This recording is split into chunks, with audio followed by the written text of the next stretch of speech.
ہاں آ جاؤ بیٹا سوال کرو.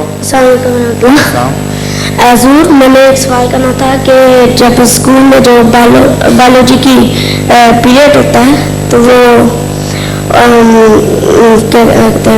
پیریڈ سر کہتے ہیں کہ جیسے یہ سائنس پڑھنے میں یہ بعض باتیں ایسی ہوتی ہیں کہ وہ پڑھنی پڑتی ہیں جو اسلام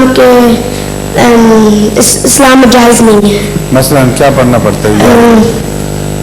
وہ فلمیں دکھاتے ہیں. فلمیں دکھاتے ہیں. نہیں ایسی باتیں اسلام میں تو ہر چیز کے متعلق کچھ علم ہونا چاہیے. جو فلمیں دیکھتے ہو جو اس میں غلط باتیں ہیں ان کو نوٹ کرو اور گھر میں آ کے ڈسکس کرو اپنے والدین سے اور اس کے متعلق شروع سے ہی تربیت حاصل کرو کہ ہمارا کیا موقف ہے. اتنا نیرو مائنڈیڈ نہیں ہونا چاہیے کہ انسان اسکول کے پروگراموں سے کلیتاً بائیکاٹ کر دے سوائے اس کے کہ تمہاری تہذیب بدلنے کی کوشش کریں کہ ننگے ہمارے ساتھ نہاؤ اور بیہودہ حرکتیں کرو. اس سے تو باہر آپ کو رکنا ہے. لیکن تربیتی تعلیمی پروگرام دیکھنے میں کوئی حرج نہیں ہے. وہ دیکھو ان کی بری باتیں معلوم کرو اور باقی پھر اپنے گھر سے سیکھ کر یہ بتاؤ لوگوں کو کہ ہم کیوں ان چیزوں کے خلاف ہیں. سمجھ گئے؟ اگلا سوال. سوال میں فضل عمر کی تیسری جلد کب تک خراب ہوگی؟ کیا سوال میں حضرت فضل عمر کی تیسری جو ہے جلد وہ اس وقت بورڈ کے پاس ہے جنہوں نے آخری منظوری دینی ہے اور کافی لمبے عرصے سے تیار ہے مگر وہ مجیب محمود نے یہ کتاب لکھی ہے. ان کی طرف سے مجھے بار بار چٹھیاں آتی ہیں کہ ابھی تک چھپ نہیں رہی کیونکہ بورڈ کے مختلف ممبر ہیں. بعض باتیں کسی کو پسند نہیں آتی بعض کسی کو نہیں پسند آتی تو ایسے کاموں میں وقت لگ جایا کرتا ہے. بہرحال وہ نظر ثانی ہو رہی ہے. امید ہے انشاءاللہ چند مہینے تک میری توقع ہے کہ آ جائے گی.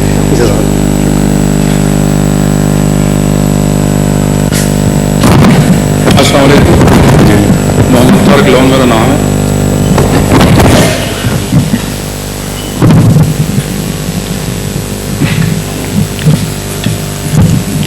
حضور میں نے 12/7/91 کا آپ کا خطبہ سنا ہے. اس میں آپ نے ارشاد فرمایا ہے فرعون کی ہلاکت کے بارے میں. کس کے متعلق؟ فرعون کی ہلاکت کے بارے میں آپ نے فرمایا. ٹھیک ہے.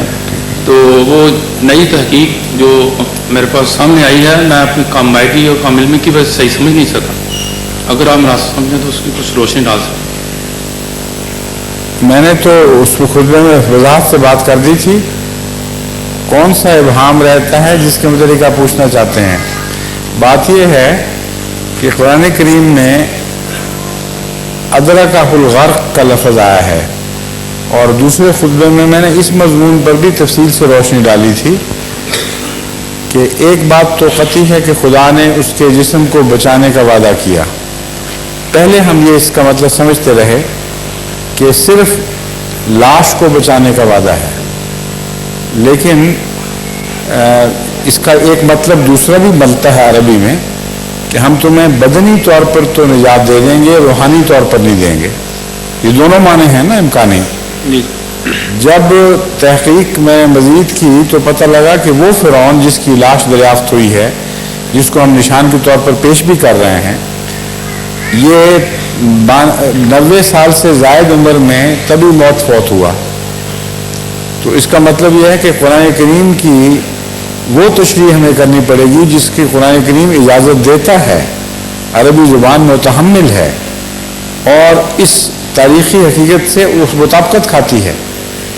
تو یہ مطلب بنے گا کہ خدا نے اس سے یہ وعدہ کیا تھا کہ میں تیرے بدن کو بچا لوں گا لیکن یہ وقت روح کی نجات کا نہیں ہے.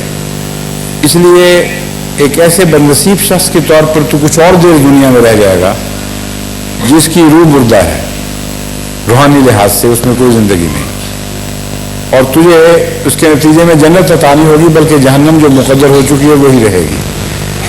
اور بعد میں یہ اس غرض سے ہے تاکہ بعد میں تیری لاش کو ممی کرنے کا لوگوں کو موقع مل جائے اور تو آئندہ آنے والی نسلوں کے لیے عبرت کا نشان بن جائے. یہ تشریح جو ہے یہ قرآن کے بھی عین مطابق اور واقعات کے عین مطابق ہے.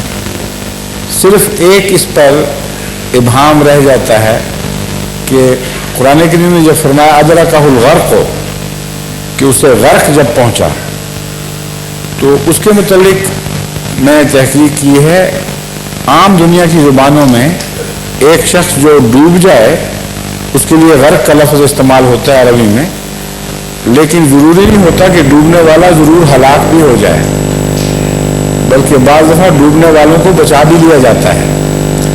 تو میں نے یہ نظریہ پیش کیا تھا کہ عین ممکن ہے کہ فرعون ڈوبا ہو اور رتھوں پر سوار بے شمار اس کے ساتھی بھی ہاتھ جا رہے تھے، انہوں نے کوشش کر کے اس کو بچا لیا ہو، جس طرح ایک بڑے آدمی کے لیے غیر معمولی جد و جہد کی جاتی ہے. باہر آ کر اس کے سانس دوبارہ جاری ہو گئے ہوں، پیٹ سے پانی نکل گیا ہو. اس قسم کا واقعہ ممکن ہے اور اس کا قرآن کریم کے بیان سے بھی کوئی تضاد نہیں ہے. یہ بات میں نے پیش کی تھی، سمجھ گئے؟ جی.